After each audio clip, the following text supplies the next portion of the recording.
Berkata, amin. Amin. Silahkan duduk Bapak Ibu Saudara. Shalom. Puji Tuhan. Kalau kita bisa hari ini memperingati hari Pentakosta, ya kalau kita baca firman Tuhan di mana Roh Kudus dicurahkan dan para murid dipakai Tuhan dengan pengurapan yang luar biasa. Hari ini mari kita buka hati kita, ya. Mari kita buka hati kita penuh kerinduan, ya. Karena Roh Kudus adalah roh yang lemah lembut. Dia tidak pernah akan memaksa untuk masuk ke dalam hati kita, tapi dia lemah lembut. Barang siapa yang haus dan lapar akan dipuaskan, barang siapa yang rindu akan dipuaskan. Karena itu di hari Pentakosta ini biarlah hati kita penuh kerinduan kepada Tuhan. Karena ketika Roh Kudus turun atas kita, ketika Roh Kudus turun memenuhi setiap kita, saya percaya ada perubahan-perubahan yang luar biasa. Iya. Ketika Yesus berkata, Yohanes membaptis dengan air, tidak lama lagi engkau akan dibaptis oleh Roh Kudus. Dan ketika orang dibaptis oleh Roh Kudus, itu lawatan Tuhan yang luar biasa akan mengubahkan kehidupan orang. Ya, hari ini juga kalau kita ditegur orang, kalau kita diingatkan orang akan dosa kita, kita akan kecewa, kita akan berontak, kita akan marah. Tapi kalau Roh Kudus turun menginsafkan kita, itu akan sesuatu yang luar biasa, membuat kita begitu berubah. Ada seorang preman yang begitu keras, yang begitu galak, yang begitu berani, dan dia mulai membuka hati datang kepada Tuhan. Dia tidak pernah menangis, bahkan mamanya sendiri meninggal, dia tidak menangis. Tapi ketika dilawat oleh Roh Kudus, dia begitu hancur hati, dia begitu pengen berubah, dia begitu pengen bertobat. Saya percaya apapun yang tersembunyi dalam diri kita, Tuhan tahu. Karena itu biarlah Roh Kudus turun ke atas kita, sehingga Dia akan menginsafkan kita akan dosa. Amin. Mari kita buka firman Tuhan, Kisah 2 ayat 38 sampai 47. Nah, kita tahu hari Pentakosta itu adalah hari yang ke-50. Terhitung dari mana? Terhitung daripada kebangkitan Yesus. Kalau hari Kamis yang lalu kita ibadah kenaikan, itu hari yang ke-40, bagaimana Yesus setelah bangkit menampakkan diri kepada murid-muridnya berulang-ulang, mengajarkan kepada murid-muridnya tentang kerajaan Allah, sehingga sebelum dia naik ke sorga, Tuhan janjikan, Yesus janjikan kepada murid-muridnya, jangan tinggalkan Yerusalem, nantikan janji Bapa, karena adalah lebih baik bagimu aku naik, aku pergi kepada Bapa.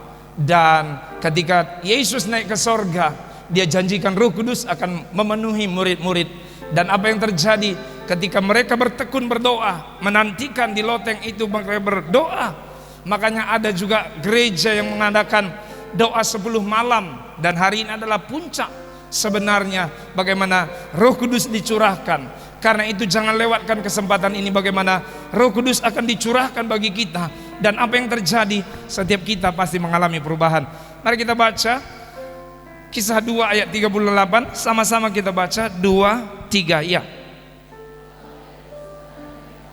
Bertobatlah dan hendaklah kamu masing-masing memberi dirimu dibaptis dalam nama Yesus Kristus untuk pengampunan dosamu, maka kamu akan menerima karunia Roh Kudus.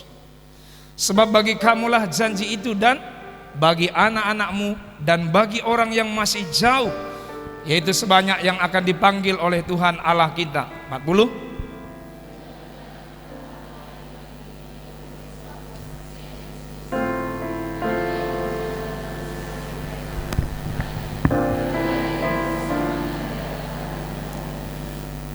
Lanjut.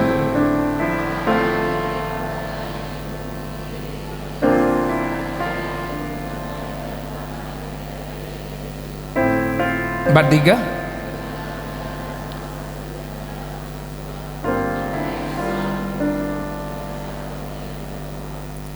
Maka ketakutanlah mereka semua, sedang rasul-rasul itu mengadakan banyak mujizat dan tanda. 44. Dan semua orang yang telah menjadi percaya tetap bersatu, dan segala kepunyaan mereka adalah kepunyaan bersama. Dan selalu ada dari mereka yang menjual harta miliknya, lalu membagi-bagikannya kepada semua orang sesuai dengan keperluan masing-masing. Dengan bertekun dan dengan sehati mereka berkumpul tiap-tiap hari dalam bait Allah. Mereka memercakan roti di rumah masing-masing secara bergilir, dan makan bersama-sama dengan gembira dan dengan tulus hati. Terakhir,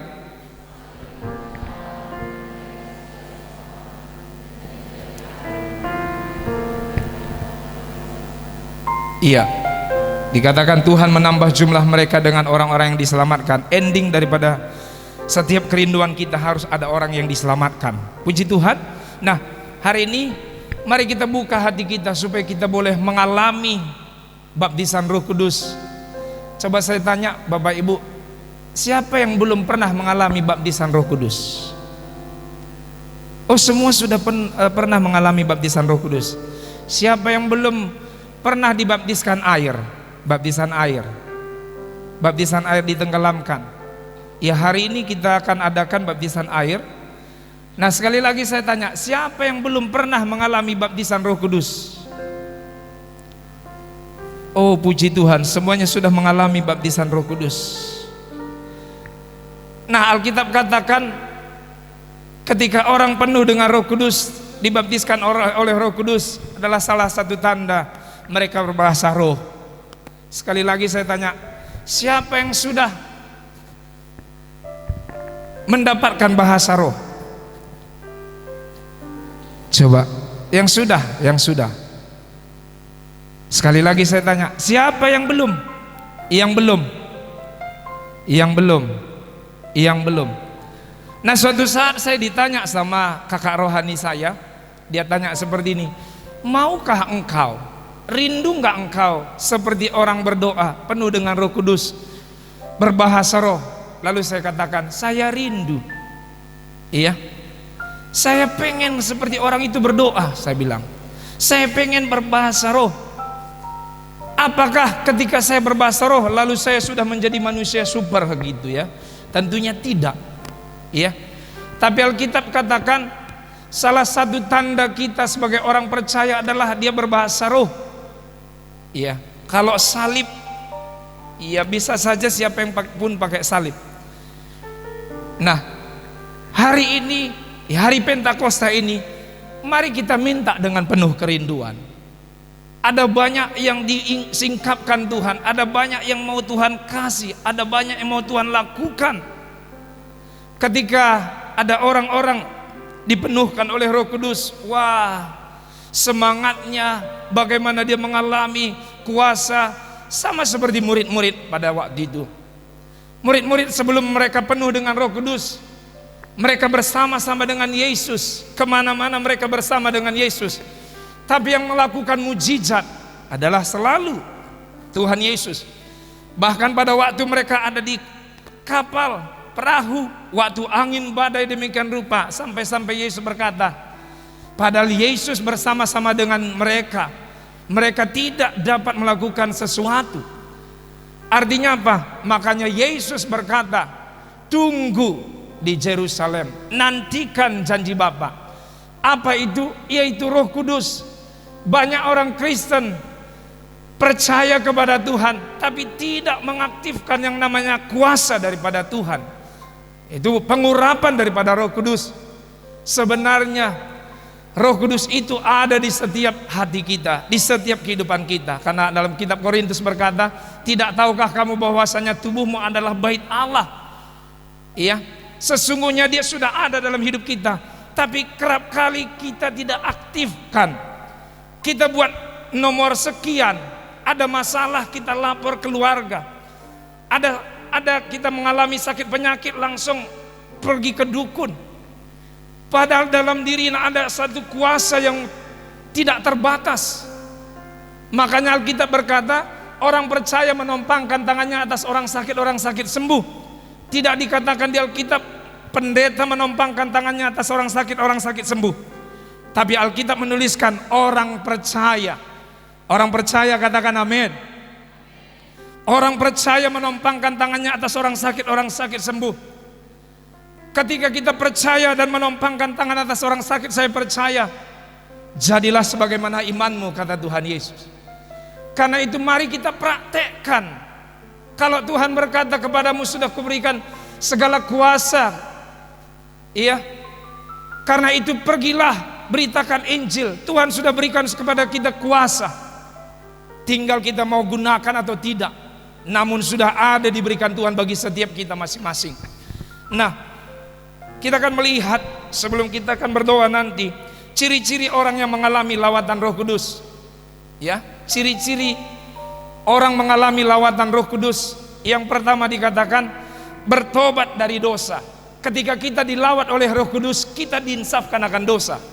Kemarin ketika kami berdoa bersama-sama, ada beberapa anak remaja. Ketika selesai berdoa saya tanya, silakan maju dek, apa yang kau alami? Ada anak remaja ini sambil sudah pegang mic, dia merasakan hadirat Tuhan dan tidak sanggup ngomong. Dan dia menangis dan dia berkata, saya mengalami kasih Tuhan begitu luar biasa.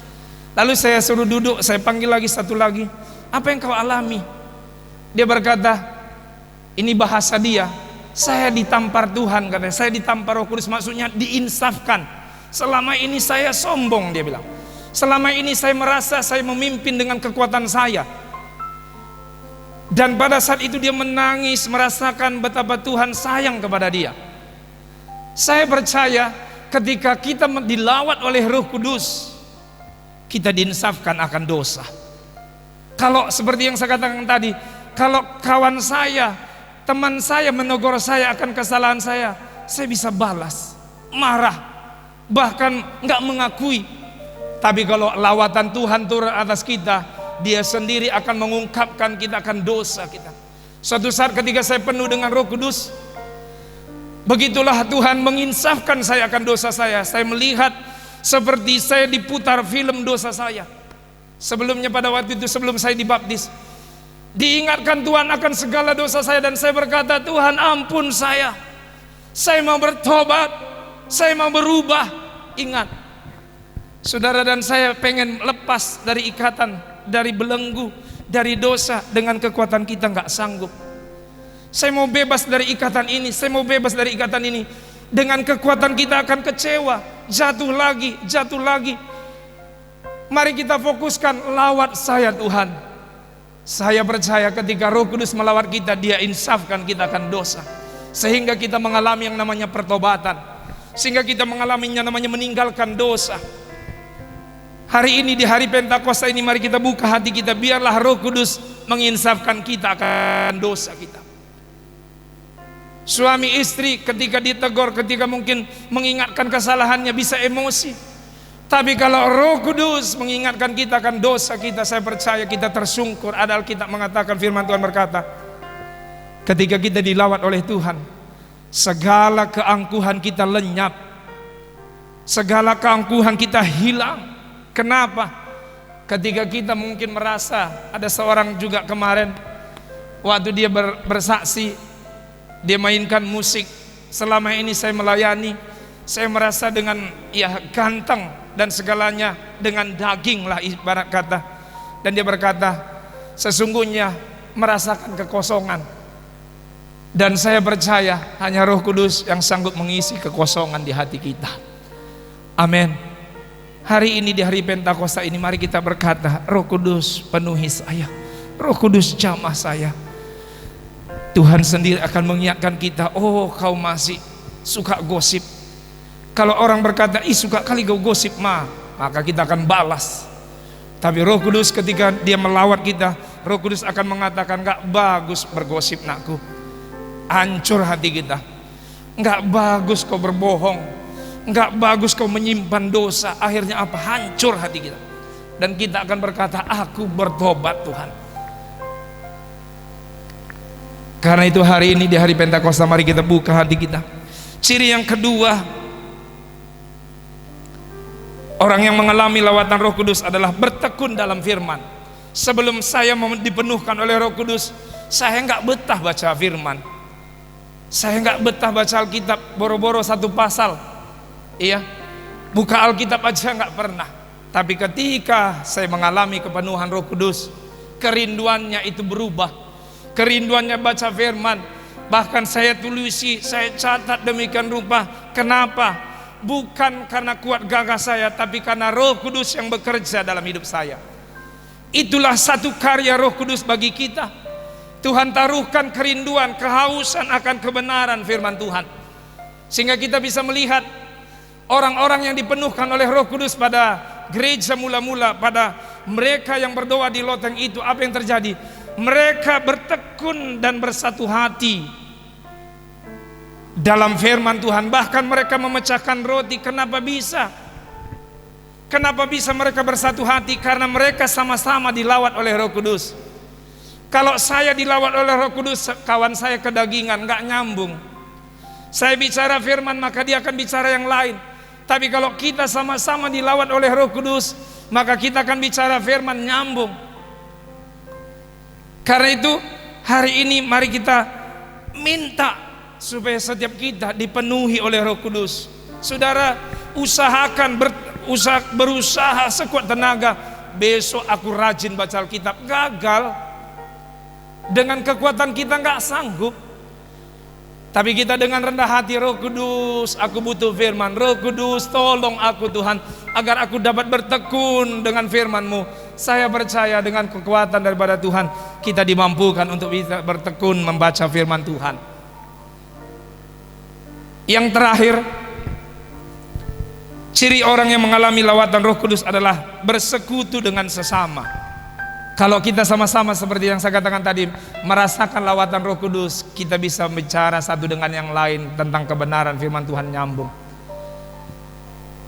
Saya kalau dilawat oleh Roh Kudus, saya akan cari alasan untuk saya bisa bersekutu dengan sesama anak Tuhan. Tapi kalau saya tidak mengalami lawatan Roh Kudus, saya akan cari alasan untuk tidak jumpa. Saya akan cari alasan untuk saya tidak ikut persekutuan. Saya akan cari alasan untuk saya tidak ikut ibadah. Kenapa? Karena hidup saya penuh kedagingan, bukan lawatan Roh Kudus. Jadi saya menjauhkan dari persekutuan. Tapi orang yang dilawat oleh Roh Kudus akan mendekatkan diri dari persekutuan. Dia akan suka pertemuan. Ingatkah Bapak Ibu ketika saudara pertama kali mengalami kasih mula-mula, bisa tiap hari ke gereja. Bahkan gak ada pertemuan pun pergi ke gereja. Lihat gereja aja udah senang tuh. Kenapa? Karena dilawat oleh Roh Kudus. Tapi kalau nggak mengalami lawatan Roh Kudus, penuh dengan kedagingan, lewat gereja aja malu, lewat gereja aja sungkan, apalagi ke dalam. Karena itu benar-benar hari ini setiap kita butuh Roh Kudus. Mari sama-sama katakan, aku butuh Roh Kudus. Seorang hamba Tuhan yang dipakai Tuhan tiap perkara-perkara mujizat pun, dia menuliskan satu buku dengan judul Selamat Pagi Roh Kudus. Ketika kita bangun pagi, kira-kira siapa yang kita sapa? Atau masalah langsung kita menumpuk di pikiran kita? Biarkan Roh Kudus yang mengawali kehidupan kita setiap hari, dan saya percaya Roh Kudus akan menuntun kita dalam hari-hari kita dan mengalami kemenangan. Jadi orang yang dilawat oleh Roh Kudus suka bersekutu dengan sesama, bagi firman, bagi ayat, sharing, saling menguatkan. Tapi kalau kita nggak ada dalam persekutuan lawatan Roh Kudus, kita pun jangan-jangan saya nanti disuruh ini, jangan nanti disuruh. Tapi kalau orang dilawat oleh Roh Kudus, dia suka akan berbagi, dia suka akan sesama untuk bisa saling menguatkan. Karena itu hari ini mari kita buka hati kita supaya kita semuanya dilawat oleh Roh Kudus. Saya mau katakan kepada kita, Roh Kudus adalah penghibur. Dalam kitab Yohanes 14 ayat 26, Tuhan janjikan Roh Kudus adalah sebagai penghibur. Kalau hari-hari kita mungkin butuh penghiburan dari Roh Kudus, penghiburan yang sejati. Mungkin ada kawan kita yang menghibur, terbatas. Tapi Roh Kudus adalah penghibur yang sejati. Roh Kudus adalah penolong dalam Yohanes 14 ayat 16. Kalau kita merasakan kita ada keterikatan, kita lemah melawan dosa, melawan keinginan dosa, sesungguhnya ada orang berkata begini, ketika saya berdoa, Pak, saya pengen penuh Roh Kudus, tapi saya melihat diri saya nggak layak, nggak pantas. Justru kalau kita mengalami yang namanya merasakan namanya lemah, gampang tergoda, justru kitalah yang paling butuh Roh Kudus. Kenapa? Karena Roh Kudus adalah menolong kita untuk kita bisa menang dalam melawan godaan dosa. Kalau saudara terikat akan rokok, saudara berusaha untuk lepas, tidak segampang itu. Tapi ketika saudara berikan hati saudara penuh dengan Roh Kudus, Roh Kudus akan mengingatkan saudara ketika saudara mau merokok, akhirnya apa? Bisa lepas. Roh Kudus itu adalah menguatkan, menobatkan. Roh Kudus memberi semangat. Roh Kudus dalam Kisah 1 ayat 8 dikatakan kuasa, pengurapan, dan Roh Kudus adalah menguatkan setiap kita. Hari ini mari kita buka hati kita. Mari katakan, selamat datang Roh Kudus. Tuhan tahu siapa yang rindu, siapa yang haus. Mau dimanapun kita berada, kalau kita rindu haus. Saya kerap kali ketika hati saya penuh dengan kerinduan bersekutu dengan Roh Kudus, sembari saya bawa sepeda motor, saya bersekutu, air mata saya mengalir merasakan kasih Tuhan. Jangan sampai ketika kita di luar sana bawa sepeda motor lagi bekerja, kita rindu akan Roh Kudus. Jangan sampai ketika kita sudah datang di rumah Tuhan, kita nggak punya kerinduan akan lawatan Tuhan. Hari ini mari kita buka hati kita. Roh Kudus lebih rindu memenuhi kita. Roh Kudus lebih rindu membaptiskan kita. Roh Kudus lebih rindu akan memuaskan kita. Tapi Tuhan bertanya, siapa yang haus dan lapar akan dipuaskan. Hari ini ketika kita berdoa, ketika kita menyembah, bawalah hati yang haus dan lapar, maka saya percaya Roh Kudus akan memenuhi kita. Roh Kudus, dia lemah lembut, tidak pernah memaksa setiap orang. Roh Kudus juga ketika kita dipenuhkan, ketika kita rindu berbahasa roh.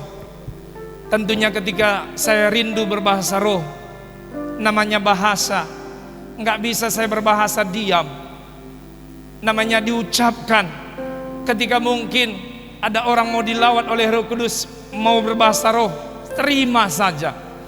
Terima saja, lebih lagi, lebih dalam lagi nanti saudara, tanpa saudara sadari mungkin ada sesuatu yang saudara rasakan dalam tubuh saudara, atau mungkin saudara rasakan dalam lidah saudara mulai pengen berkata-kata bahasa roh. Terima saja.